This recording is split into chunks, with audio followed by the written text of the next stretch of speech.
if we can run in, take POW, and at least get some people to stop them there a little bit, it'll be okay. Well, it's just Grandma's house is so hard to take. I know. Because it's a straight shot.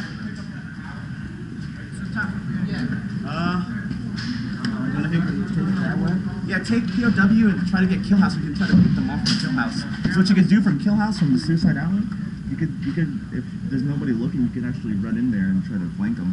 You know what I mean? We'll try to, we'll grab us, run over there. They're just straight running. So. Yeah, we're gonna try to cut through. We'll see if we can stop them.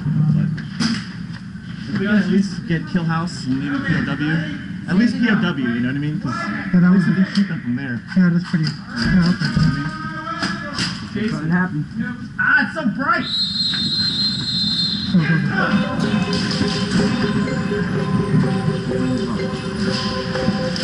Go.